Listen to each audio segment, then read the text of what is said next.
जैसा कि हम लोग बात कर रहे हैं, अब हमारा नेक्स्ट क्वेश्चन है कि रियल्टर रखना, क्योंकि इसमें लोगों के बड़े क्वेश्चन होते हैं। लोग मुख्तलिफ किस्म की एडवाइस करते हैं। कोई कहता है यार रियल्टर के बगैर ले लो तो तुम्हें डिस्काउंट मिल जाएगा, जो भी घर में जितने हम रियल्टर को देते हैं वो हम आपको डिस्काउंट कर देंगे।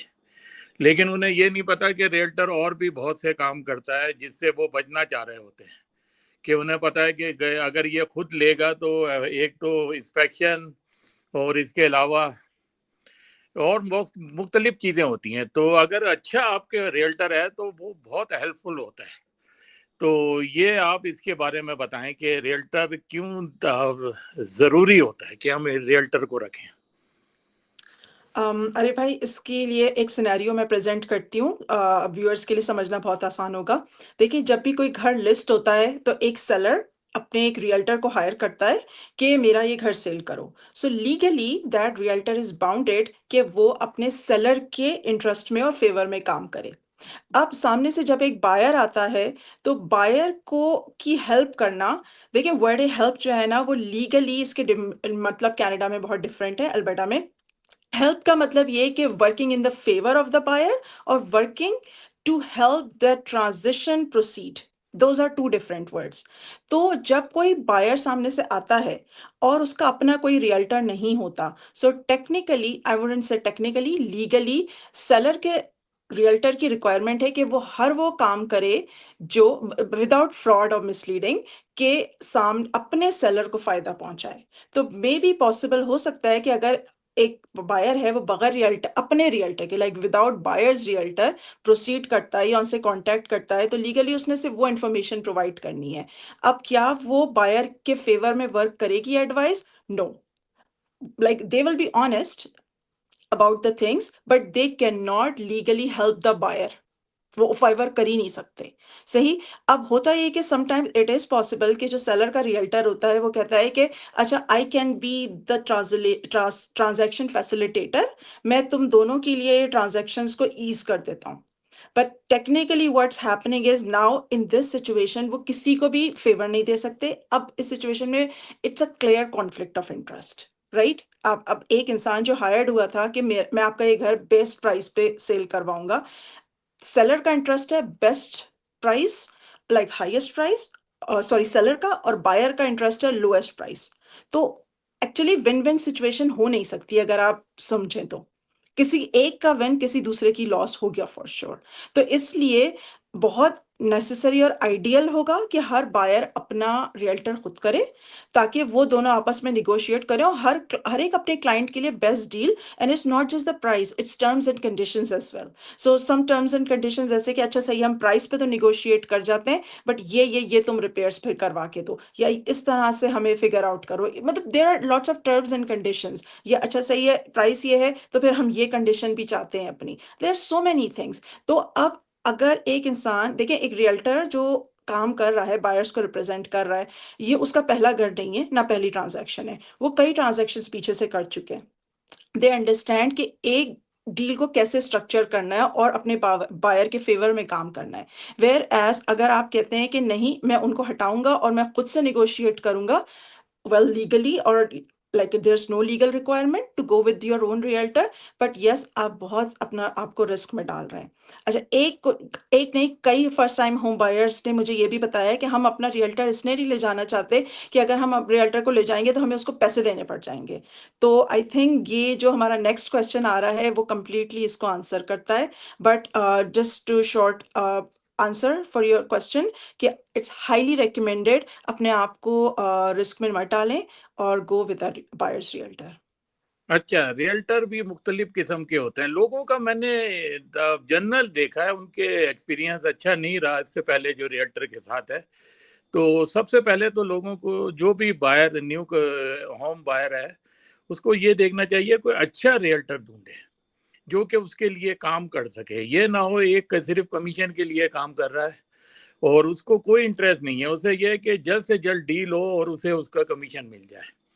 अब अगर हम नया, आप अगर न्यू होम बुक कराने बिल्डर के पास जाते हैं, जैसे कम्युनिटी एस्कर पार्क बन रहा है और दूसरा बन रहा है, तो वो लोग कहते हैं कि जी आप अपना रियल्टर मत करें, तो हम आपको डिस्काउंट दे देंगे। या ये कि एक बाद बिल्डर हैं, वो कहते हैं जी हमारा वो ले लें आप रियल्टर, तो आप जो घर सेल करेंगे उसमें हम आपको हाफ कर देंगे, डिस्काउंट दे देंगे। तो इस तरह से किसी तरह से उनकी कोशिश होती है कि आप रियल्टर ना लें, लेकिन जी, रियल्टर दिस इज़ पॉसिबल। आपके लिए काम करेगा वो कोई और रियल्टर नहीं कर सकता। अब ये जो बिल्डर का रियल्टर है, जब इसे पता है कि आपसे कोई कमीशन नहीं मिल रहा, पौने पौने इसमें आपके घर को बिकवा देना है कि बस ये निकल जाए जल्द से जल्द और मैं किसी और काम में आ जाऊं। अच्छा, एक लोगों में गलत फैला देते हैं कि बायर का रियल्टर भी पैसे लेता है, तो क्या उसे पैसे देने होते हैं? जो सेल कर रहा होता है उसे तो अब दो रियल्टर को देना होता है, एक तो जो घर को बेच रहा है और एक जो बाय कर रहा है, उन दोनों का कमीशन सेल करने वालों को देना होता है। लेकिन जो घर को बाय कर रहा है उसके लिए क्या होता है, वो आप जरा एक्सप्लेन कर दें। एग्ज़ैक्टली, और यही हमारा क्वेश्चन है कि बायर को कुछ भी नहीं पे करना होता। जैसे कि आपके क्वेश्चन में ही आंसर इसका है कि जो सेलर का रियल्टर होता है, वही एक फ्लैट रेट या परसेंटेज अपने सेलर के एजेंट को ऑफ़र करता है, और वो सेलर का एजेंट ही डिसाइड करता है कि मैं सामने आने वाले बायर के एजेंट को कितने पैसे देने वाला हूँ। तो वो प्री डिसाइडेड होता है सेलर और सेलर के रियल्टर के दरमियान। और जब हम बायर्स के रियल्टर जाते हैं, तो हमारे बायर्स को लाइक समझिए वो कंप्लीटली सर्विस फ्री होती है कि we are getting paid from the sellers. तो we are not paying anything from your pocket. और इस तरह से अगर आप अवेल कर लेते हैं अपने बायर रियल्टर की सर्विसेज को, तो वो एक आपको एक नॉलेजेबल प्रोफेशनल पूरे प्रोसेस में through out the process smoothly ना सिर्फ वो ट्रांजैक्शन ले जा रहा होता है, एंड रिमेंबर लीगली अब उसकी जिसको आपने बायर रियल्टर को हायर किया है, उसकी पूरी लॉयल्टी आपके साथ है।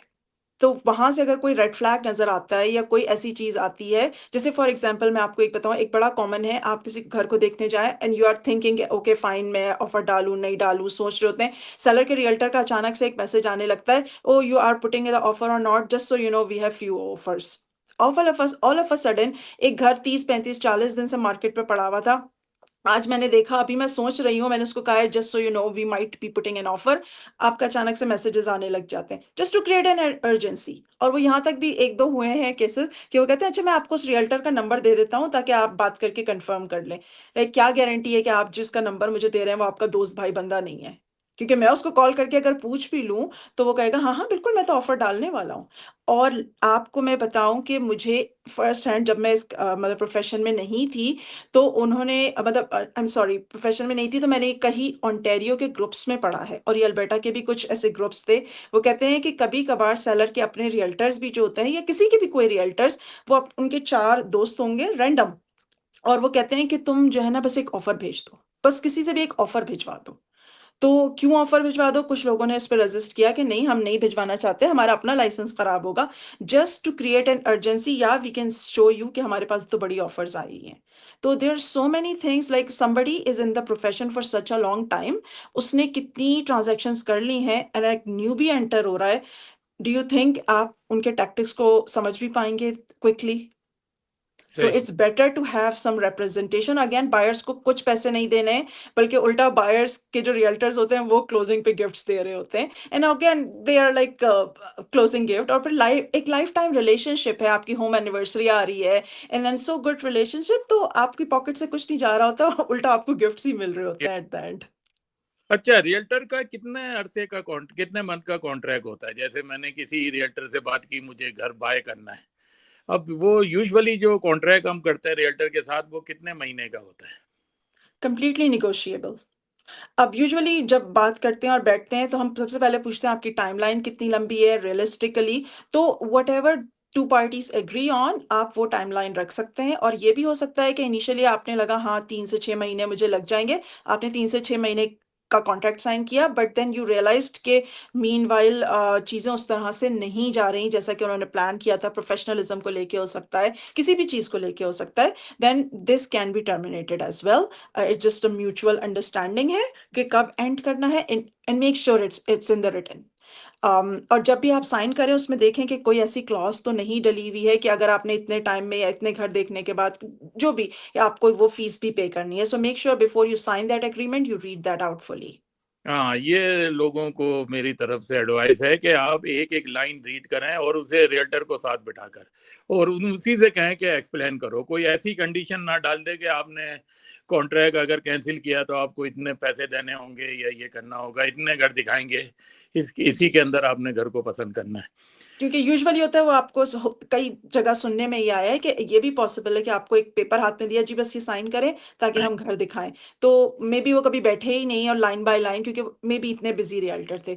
तो अगर like it's a heads up कि अगर कोई आपको बिल्कुल भी कुछ नहीं बता रहा है तो you need to speak up कि मैं जानना चाहता हूँ before I even sign. I understand आप बहुत बिजी हैं, but as a responsibility and professionalism I should know what I am signing.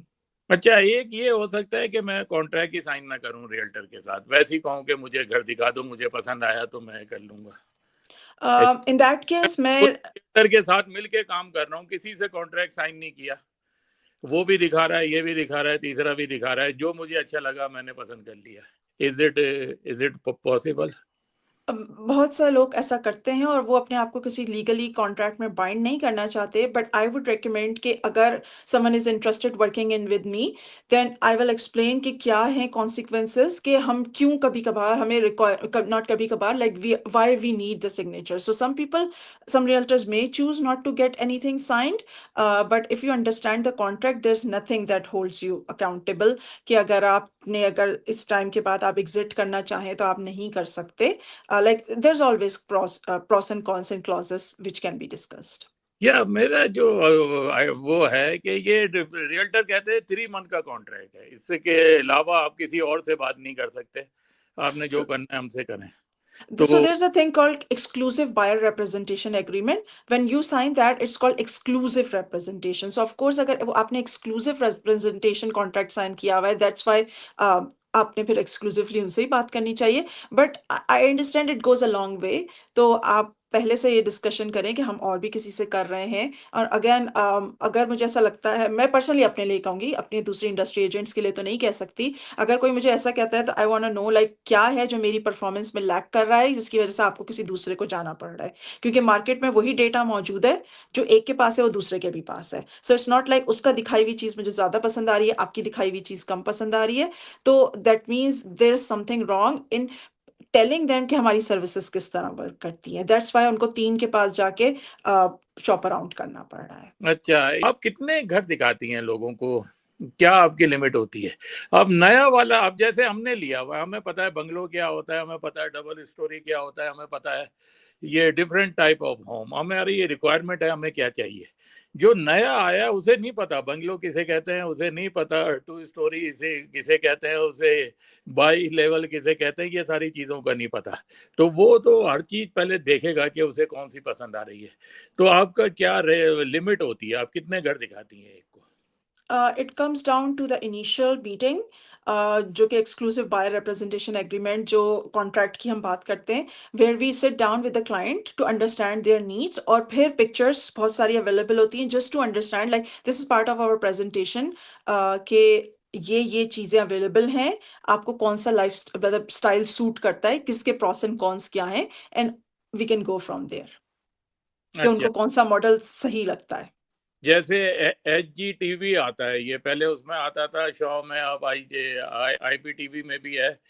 3 ohms का होता है उनका, वो दिखाते हैं मुख्तलिफ किस्म के घर और उसमें से उन्हें बस सेलेक्ट करना होता है कौन सा होता है। बड़ा अच्छा होता है वो देखने में, मुख्तलिफ घर पता लगते हैं, लेकिन हर एक का अपना अलग होता है, क्योंकि बात होते हैं वो बहुत ज्यादा, जब तक आपको पसंद नहीं आएगा वो दिखाते रहेंगे घर आपको। तो जी, मुख्तलिफ का वो सब रियल्टर के अपने ऊपर होता है, उसका पर्सनल होता है। रियल्टर का भी होता है और अगेन इट्स क्लाइंट ने एट द एंड घर लेना है, उन्होंने रहना है, so ultimately they have to find what they want. Again it comes down to talk कि क्या चीज़ आपके लिए मैटर करती है और क्या चीज़ हमें मिल रही है मार्केट में और क्या आप अफोर्ड कर सकते हैं। जैसे आजकल 100% घर जो है ना वो सारे वेबसाइट पर है, वो जी, MLS.com या दूसरी आपकी अपनी होगी। पहले ये नहीं था शुरू में, वो जी, सिर्फ रियल्टर के पास ही लिस्टिंग होती थी आम आदमी को। अभी तो वो खुद भी देखते हैं अच्छा लग रहा है, वो जाके अपने आप भी शो हम कहीं हो रहा है, कुछ हो रहा है तो उन्होंने अपने आप भी देख लिया बगैर किसी उसके। अगर रियल्टर जी। है भी उनके साथ तो वो वैसे भी जाके कर लेते हैं घर को। जी, बिल्कुल। विजिट कर लेंगे। जी, तो और इसमें एक चीज़ मैं अच्छे से गाइड करना चाहूँगी कि जब भी कभी कोई घर आपको सेल पे नज़र आए और बाहर फॉर सेल का साइन लगा हो, जिस जस्ट आप कॉल उसको करने की बजाय मेक श्योर आप अपने रियल्टर को करें और बताएँ कि यहाँ पे एक घर सेल पे आया हुआ है, ऑल दैट स्टफ। अगेन पहला क्वेश्चन जो हमने स्टार्ट किया था कि रिप्रेज़ेंट वो सेलर को कर रहा है, तो उसकी पूरी कोशिश ये होगी, और पूरी कोशिश होगी नहीं, लीगली उसकी पूरी यही कोशिश होनी है कि वो अपने सेलर को फ़ायदा दे। सो आपके लिए वो सिर्फ़ एक ट्रांज़ैक्शन फैसिलिटेट कर रहा है, and home buying is not like renting, जहाँ आपने जिसने लिस्ट किया हुआ है, लेट्स से कोई भी प्रॉपर्टी मैनेजमेंट कंपनी या कोई, आपने उनको कॉल किया, उन्होंने आपको घर दिखाया and you get it done. So basic information जो वो आपको बता रहे हैं, उस पे नहीं रिलाई करना है, क्योंकि इट कुड बी कि बहुत सी चीज़ें सिर्फ़ अपने सेलर को फ़ायदा पहुँचाने के लिए बताई जा रही हैं। मेबी मिसरिप्रेज़ेंटेशन ना हो, लेकिन हो सकता है बहुत बढ़ा-चढ़ा के भी बताई जाए चीज़ें। सो मेक श्योर कि आप अपना रियल्टर रखें जो वो आपको थिंग्स क्लीन एंड क्लियर बताए। हाँ, नहीं वो इसलिए नहीं करते, उससे डील नहीं करते, वो सिर्फ घर को देख कर आ जाते हैं, उन्हें पसंद आ रहा है या नहीं आ रहा। कुछ फिर मुझे पता है वो करके भी आ गए, और उन्होंने कि 2 घर खरीद लिए, उनको आज तक पता ही नहीं था कि ऐसा भी कुछ होता है। वो कहते हैं हमें पता ही नहीं था, हम जो फॉर सेल का नंबर होता था बस उसी को कॉल कॉल करते थे और पूरी ट्रांज़ैक्शन करा देते थे। हाँ, हाँ, लेकिन किन-किन उससे रियल्टर हेल्प कर सकता है? यानी कि मॉर्गेज में हेल्प करते हैं रियल्टर? घर लेने रियल्टर्स, में हैं? अच्छा, it's a fun thing. Law ये कहता है कि आप जिस चीज़ में लाइसेंस्ड हों तो बेहतर है कि आप बस वही काम करें, जिस क्योंकि आप लेकिन दूसरे काम, वो कर सकता है गाइड के कहाँ से मॉर्गेज यस, लें? यानी खुद या ना अप्रूव कराए, लेकिन कहीं वो अप्रूव करवा करवा भी नहीं दे सकता। जाए। इट्स एन इलीगल थिंग कि रियल्टर क्या को ये काम नहीं है। रियल्टर का ये काम नहीं है कि वो करे। रियल्टर आर ओनली लाइसेंस, अच्छा उसमें भी 4 तरह के लाइसेंस होते हैं रियल्टर के। एक रेजिडेंशियल, कमर्शियल, प्रॉपर्टी मैनेजमेंट और रूरल। तो सही है, जिसके पास रेजिडेंशियल का लाइसेंस है वो कमर्शियल में ना जंपिंग करे, और जिसके पास रियल्टर का लाइसेंस है सिर्फ कमर्शियल सेल का, तो वो प्रॉपर्टी की सेल के बाद उसके लिए टेनेंट ना ढूँढने बैठ जाए, क्योंकि आपके पास प्रॉपर्टी मैनेजमेंट का लाइसेंस नहीं है, आपके पास सही सिर्फ़ है। रेज़िडेंशियल सेल का तो स्टे इन अरफन योर हमारे लेन। मौला होते हैं, वो हर चीज़ में बोल देते हैं कि हम करा देंगे और अ, एयरबीएनबी पर भी लीज़ करवा देंगे, हम ये भी कर देंगे, सब चीज़ें कर तो देंगे। They are opening up themselves for like regulatory sanctions, और आपकी कल को कोई भी कंप्लेन आपको पकड़ रही है, if you are ready to have like publicly your name going there, it's okay, go ahead, take the risk. But अच्छा, मोस्टली अगर वो कह रहे हैं कि वो मॉर्गेज करवाते हैं, what happens is they have their connections, जो मॉर्गेज ब्रोकर से connections, they are the one like doing it, not the realtor अच्छा। Himself doing it. ये जी बोलिए। बहुत इंपॉर्टेंट है। आपने रियल्टर जो है ना वो लेने जो कॉम्पिटेंट हो, जिनको सारा काम का पता हो ऊपर से। एक तो होता है किसी दूसरे से एग्जाम करवाया दिया ओह, किसी ने और वो सर्टिफिकेट मिल गया, उनको जीरो नॉलेज होती है, तो वो बड़ा नुकसान पहुंचाते हैं। लोगों के बड़े खराब वो एक्सपीरियंस हुए हैं रियल्टर्स के साथ। तो जी, ये मेरी आपको सजेशन है कम्युनिटी वालों को कि आप ये इसमें बड़े आप थोड़ा रिसर्च करके, और जो बड़े अच्छी रेपुटेशन है और जिनका पता है कि वो हर चीज में आपकी हेल्प करेंगे, उनको हायर किया करें। हम आते हैं सेक्शन 6 की तरफ। रियल्टर रखते वक्त उससे कौन से क्वेश्चन करने चाहिए? ठीक है, पहला ये है कि रियल्टर से आप पूछें कि आप ऑफ मार्केट या ऐसी लिस्टिंग जो कि अवेलेबल नहीं है ऑनलाइन वो भी दिखाते हैं। बाद घर होते हैं वो कहते हैं यार हम थोड़ा कम कर देंगे, हम उसमें लिस्टिंग में नहीं जाना चाह रहे। तो ये डिपेंड तो करता पहला है। क्वेश्चन हो गया। जी, डिपेंड करता है। ऑफ मार्केट लिस्टिंग जो कि मतलब पिछले कभी सेल पे थी, लेकिन वो नहीं लिस्ट हो सकी, सेल हो सकी, वो भी ऑफ मार्केट पे आती हैं। या ये कि कोई अपनी पर्सनली अभी लिस्ट नहीं करा है उसने, और अगर उसने चंद लोगों को बता दिया है कि यस आई एम इंटरेस्टेड, तो अगर ऐसी नॉलेज में होते हैं तो हमें दिखाने में कोई मसला नहीं है। और कुछ ऐसी जो एक्सपायर हो गई, but I can see the data कि भाई एक घर आया था, नहीं सेल हो पाया, तो उसके रियल्टर को कॉल करके पूछना है if the seller is still interested. I know market पे लिस्टेड नहीं है, बट अगर अभी वो सेल नहीं हुआ है तो will your sellers be interested? So yeah, it's completely possible. सही है। तो आप जैसे आप रियल्टर हैं, कोई घर की प्राइसिंग लगी हुई है, आपको कैसे पता लगता है कि ये महंगा दे रहा है या राइट प्राइस पे दे रहा है? इसमें हम कितना ऑफर दे सकते हैं, कितनी डाउन करके ऑफर कर सकते हैं इसको? ये सो आप किस तरह अंदाजा लगाती हैं? क्या आप पुरानी हिस्ट्री चेक करती हैं या बाकी घर चेक करती हैं उसी कम्युनिटी में या जी उसी बिल्कुल। रोड पे या उसी स्ट्रीट पे, कि जी बाकी बिल्कुल। घर कितने के, उसी साइज के, उसी तरह के घर? तो इस पर रियल्टर कोई काम करते हैं हमारे जो हैं? आइडियली तो करना चाहिए। तो this is called comparative market analysis, CMA. So जब भी किसी घर पे ऑफ़र डालनी है या इवन अंडरस्टैंड भी करना है कि ये घर सही लिस्ट है या नहीं, we look at the comparative market analysis, और फिर previous sales data. Sales data हमारे पास 10 साल का भी मौजूद है, बट ठीक है। रियलिस्टिकली 90 डेज़ का चेक किया जाए, सीज़नल चेक किया जाए कि इस सीज़न में पिछले दिनों में कितने घर सेल हुए हैं। हर एक की प्राइस, सेलिंग प्राइस हमारे पास अवेलेबल होती है कि किस प्राइस पे सेल हुआ है। उनकी पिक्चर्स चेक करें, कहीं ऐसा तो नहीं है कोई घर अगर है तो मेबी फीचर्स अंदर बहुत अच्छे हैं इसलिए वो थोड़ा ज़्यादा किया है। तो फिर उस घर जो भी सब्जेक्ट प्रॉपर्टी है उससे कंपैरिज़न होता है कि वर्थ इट भी है वो नंबर या नहीं है। ठीक है। अच्छा, एक कंडीशन पहली बार जो बायर है उसको कौन-सी कंडीशन है जो कभी भी ख़त्म नहीं करनी चाहिए? जैसे पहली बार बात हुई थी तो उन्होंने कहा था कि कोई नए नए जेरिया के थे, उन्होंने मॉर्गेज अप्रूवल की ख़त्म कर दी और अप्रूव नहीं हुआ, लेकिन उनको डाउन में पैसे देने पड़ गए। कौन-सी कंडीशन है जो कभी ख़त्म ना करें जब तक घर को बाय ना कर लें बिल्कुल? पहली मॉर्गेज फाइनेंसिंग, और यस, दूसरी प्रॉपर्टी इंस्पेक्शन। इनको तो कभी भी खत्म नहीं करनी है। तीसरी आप डाल दें like it's a blank section, वो रियल्टर के ऊपर है कि वो कितने अच्छे से उस सेक्शन को फिल करता है। दो तो प्री प्रिंटेड आती हैं, तो उसको जरूरत नहीं है क्रॉस आउट करने की या उसके उसमें चेक अलावा मार्क। और कौन-सी ऐसी कंडीशन डाल सकते हैं कि मेरे रिकमेंडेशन में फिर ये है कि आप टाइटल जो है ना उसका रिव्यू का टाइम लें। टाइटल के ऊपर कोई मसला ना हो, और सेकंडली ये कि जैसे टाइटल अगर आप अपने घर का भी देखें आरिफ भाई, तो बहुत सारी लाइंस आ रही हैं उसमें, बहुत सारे इंस्ट्रूमेंट रजिस्टर हैं। तो सही है, रिस्ट्रिक्टिव कोवेनेंट्स होती हैं। कोई चाह रहा हो कि मैंने पीछे बड़ा सा एक लाइक स्विमिंग पूल बनाना है, कुछ बनाना है, बड़ी अरे ये तो बड़ी लंबी लॉट है। सही है, उसने ये सोच के खरीद ली। अब उसके रियल्टर को सबसे पहले जो काम करना चाहिए था उस टाइम पे, या उसका टाइटल को रिव्यू करना था कि उसमें ऐसी कोई रिस्ट्रिक्टिव कोवेनेंट तो नहीं है कि कोई चीज़ जो उसको प्रिवेंट करती है, वो इट कि रन्स बना डाउन नहीं विद द सकता वो, प्रॉपर्टी, सही है, कि वो अगर नहीं, उसे अगर उसमें प्रिवेंट लिखी करती हुई है। थी रिस्ट्रिक्टिव कोवेनेंट में कि नहीं कर सकता है वो, और आपने अज्यूम करा कि चलो भाई कर लूँगा मैं कल-कला को, आप उसका परमिट डालेंगे भी तो वो नहीं आएगा। अब आप परेशान हो बायर बाद में कि अगर मुझे पता होता ना कि मैं ये काम नहीं कर सकता, तो मैं ये प्रॉपर्टी कभी खरीदता ही नहीं। सही तो है, आप ये भी कंडीशन आपके अगर ये आपका बायर का रियल्टर होगा तो वो ये काम करेगा आपके लिए। अगर आपने अपना बायर का रियल्टर ही नहीं रखा है तो फिर आपको ये कौन समझाएगा और कौन आपके ठीक है, लिए राइट करेगा चीज़ें। ठीक है। तो सबसे पहले टाइटल का रिव्यू हो, और किस-किस तरह के और इंस्पेक्शंस हैं जो आप ऐड कर सकते हैं, और अगेन नहीं, वो इंश्योरेंस का। इंस्पेक्शन की टाइप बताते हैं क्या-क्या नाम है? एक जी। तो हो गया मॉर्गेज, एक हो गया इंस्पेक्शन, ये 2 तो हो गए। इसके अलावा और क्या कंडीशन आप रख सकते हैं उसमें? टाइटल रिव्यू डाल सकते हैं, इंश्योरेंस के अप्रूवल डाल इंश्योरेंस डाल सकते हैं, सकते हैं कि या इंश्योरेंस भी सैटिस्फै प्रॉपर वो एंड मुनासिब सैटिस्फैक्टरी टू द बायर, जो टर्म मैं यूज़ करती हूँ हमेशा, सैटिस्फैक्टरी टू द बायर, कि दैट अब वो बोले भई इंश्योरेंस तो मिल रहा है, वो अलग बात है, उसका डिडक्टिबल इतना ज़्यादा है कि वो उसको सैटिस्फैक्टरी नहीं है।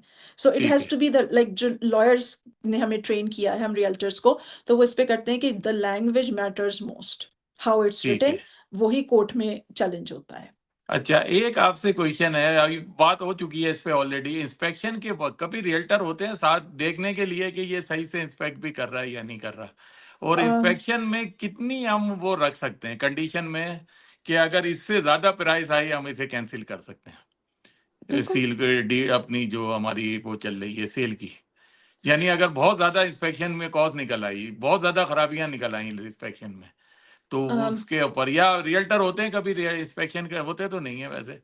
तो मेरे ख्याल ऐसे में तो उनको रियल्टर हैं होना जो चाहिए। इंस्पेक्शन में भी साथ हों कभी? मैं अपने हर इंस्पेक्शन पे मौजूद रही हूँ, 3-3 घंटे लगते हैं, ज़मीनों पे बैठी हूँ मैं, और सही मैंने है। हर इंस्पेक्शन में मैं अपने क्लाइंट के साथ मौजूद होती हूँ। चलें, द ये रीज़न इसी ये तरह होना चाहिए क्योंकि हमें पता नहीं है वो क्या इंस्पेक्ट करके बात होते हैं जाली सर्टिफिकेट हैं, सब चीज़ें हैं, वो सारा ओके करके निकल गया। वो पीछे से पता नहीं क्या-क्या खराबियाँ निकल रही हैं, नहीं, मोल्ड आ रहा है, कभी कुछ निकल रहा है, कभी वो रूफ में इश्यू निकल आते हैं। वाटर लीकेज हुई है, उसने ऊपर से व्हाइट पेंट कर के छुपा दिया उसे। अब जी। ऊपर कहीं टॉयलेट लीक हो रहा है, कमोड लीक हो रहा है, कहीं से कुछ हो रहा है चक्कर, ठीक है? नहीं, अच्छा इसमें एक और बात समझनी है कि आपके प्रॉपर्टी इंस्पेक्शन है, वो क्लाइंट को करवाना है, वो रियल्टर को नहीं करवाना है। तो नहीं रियल्टर का कराता वहाँ तो पे प्रेज़ेंट तो होना है। अब तो क्लाइंट करता रियल्टर है, तो जी, जी, हम बता सकते हैं आपने ये चेक किया है, लेकिन अगेन प्रॉपर्टी इंस्पेक्शन एक ऐसी चीज़ है, आपने घर खरीदे हैं, आपको पता होगा कि it's like you get what you pay for. तो the question is what are you paying for? तो अगर आपने किसी को बोला है कि बस मुझे सस्ता-सा एक कर दो, तो वो बोलेगा सस्ते में इतनी मैं चीज़ें कवर कर रहा हूँ। अब ये वाला पैकेज 2 है, पैकेज 3 है, तो हम ये समझा सकते हैं कि क्लाइंट को कि आप ना ये ज़रूर करवाएँ।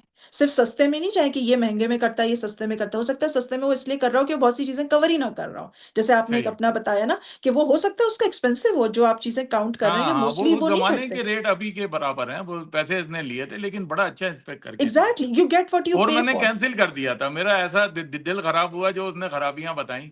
वो जी, कह रहे हैं अच्छा बिल्कुल। हम इतनी डिस्काउंट देते हैं, इतना कम कर रहे हैं। नहीं, जो सेलर था मैंने कहा नहीं अब बिल्कुल मेरा दिल खराब हो गया इससे, बिल्कुल। मैंने ये लेना ही नहीं है। बिल्कुल, तो जितना ज़्यादा आप क्योंकि अगेन ये जो पे फीस होती है, उस बायर ने पे करनी है, तो I would say don't go cheap there कि सस्ता वाला कोई खरीद लेता हूँ, हायर कर लेता हूँ होम इंस्पेक्टर। तो जो जितना ज़्यादा करेगा परचेज़ेज़ बाय करेगा, सर्विसेज़ उसकी, उतना ज़्यादा कॉम्प्रिहेंसिव रिपोर्ट आएगी एंड बेस्ड ऑन दैट फिर आप नेगोशिएट कर सकते हैं कि आप सेलर से प्राइस कम करवाना चाहते हैं या सेलर से कहते हैं कि तुम ही फिक्स करके हमें दो, या ये कि आप बैक ऑफ हो जाएँ कि मुझे बैक ऑफ लेना ही कर नहीं है। सकते हैं। अच्छा, एक रियल्टर से ये भी क्वेश्चन कर सकते हैं कि रिप्लाई कितनी जल्दी करता है? मैंने कहा कि भाई मुझे खुद भी देख रहे होते हैं लोग, mla.com और पता नहीं का वेबसाइट जो है घरों mls.com या इस तरह, और राब्ते में क्या तरीका होता है? बाज़ रियल्टर होते हैं जो घर से लेके जाते हैं उनको और घर दिखाते हैं, छोड़ देते हैं। बाज़ होते हैं जो उनको कहते हैं कि यार ये एड्रेस है, तुम आ जाओ वहाँ पे। तुम फिर मैं मेरे जो कोड मिल गया घर का लॉक खोलने का, मैं फिर घर दिखा देता हूँ। ओके। फिर वो रियल्टर का भी मुख्तलिफ होता है, बात तो वहीं खड़े हो जाते हैं, बस अपने टेलीफ़ोन कर रहे हैं, बोल रहे हैं यार घर ढूँढ सारा देख लो तो जो तुमने देखना है। तो ये आपके ये इसके ऊपर रियल्टर को किस तरह हम वो कर सकते हैं जज? अ, प्रोफ़ेशनल रियल्टर को तो आपके साथ घर में ही होना चाहिए और सही है, आप प्रोफ़ेशनल आप हैं माशाल्लाह, इंजीनियर हैं आप। अगेन आप इंजीनियरिंग की तो बातें बता सकते हैं, लेकिन अगर आपसे मैं मेडिकल की या अकाउंटेंसी की पूछूँ तो आप बोलेंगे मुझे जनरल इन्फॉर्मेशन तो पता है, लेकिन प्रोफ़ेशनली मैं आपको गाइड नहीं कर सकता। तो रियल्टर को उस घर में होना चाहिए और लेकिन अगेन लायबिलिटी इश्यू है, जिस बारे में आपको नहीं पता, प्लीज़ आप क्लाइंट को इंस्ट्रक्शंस देने मत बैठ जाएँ या डायरेक्शन इन्फॉर्मेशन देने। हाँ, जो जनरल बातें हैं, जो सबको पता है, वो आप बता सकते हैं, लेकिन कहीं को ऐसा था कि ये स्टेन क्यों है? तो इट्स लाइक ऐसा हमें लगता है कि ऊपर बाथरूम है, तो वहाँ से लीक हुआ होगा। अब इसके पीछे मोल्ड है या नहीं है, ये इंस्पेक्टर बता सकता है। इसको सही है, रिप्लेस करने में खर्चा कितना आएगा, वो टेक्नीशियन या हैंडीमैन बता सकता है, मैं बता नहीं सकती, क्योंकि मैं लाइसेंस्ड नहीं हूँ ना उस चीज़ के लिए। तो सही है। जो उनकी लेन हो, देखिए जो आपका प्रोफ़ेशन है, उसमें 100% करें, जो आपका नहीं है उसको फिर प्रोफ़ेशनल्स को गाइड करें और क्लाइंट को ये बोलें कि आप उनसे पूछें, ये मत बोलें, "अरे! नहीं, नहीं, नहीं, ये तो बस 2000 में हो जाता है, ऐसी कोई बड़ी चीज़ नहीं है।" नो, अगर कोई रियल्टर ऐसा कर रहा है, वो गलत कर रहा है। उन्हें नहीं करना चाहिए। अच्छा, आप क्या सजेस्ट करती हैं इंस्पेक्टर, लॉयर जो हैं वो अपनी तरफ से लें या रियल्टर जो रिकमेंड कर रहा है वो ले लें, या क्योंकि बाद उसके रियल्टर के इंस्पेक्टर होते हैं, उन्होंने सेल कराना है घर, तो वो किसी न किसी तरह कर देते हैं अप्रूव। वही जब अभी बात हो रही है कि वो इधर उधर चीज़ों को छुपा देंगे कि यार घर बिक जाए, वो उनको कमीशन मिल जाए। तो हमें बिल्कुल इंडिपेंडेंट लेने चाहिए या उनके रिकमेंड किए हुए लेने चाहिए? नहीं, आप इंडिपेंडेंट लें, अपनी गूगल सर्च करें। लीगली हमें 3 नाम देने होते हैं, चाहे हम प्रॉपर्टी इंस्पेक्टर दे रहे हों, मॉर्गेज ब्रोकर्स दे रहे हों या ये कि लॉयर्स दे रहे हों, कोई भी प्रोफ़ेशनल, हमें 3 नाम देने हैं और अगर कुछ है डिस्क्लोज़र कि ये मेरा भाई है, मेरा बहन है, तो ये भी डिस्क्लोज़ करना चाहिए, करना होता है लीगली, ताकि सामने वाले को पता हो कि कोई कॉन्फ्लिक्ट ऑफ इंटरेस्ट नहीं है। But again client is completely independent कि मार्केट प्लेस में जाएँ, रिव्यूज़ चेक करें और खुद लेकर आएँ। तो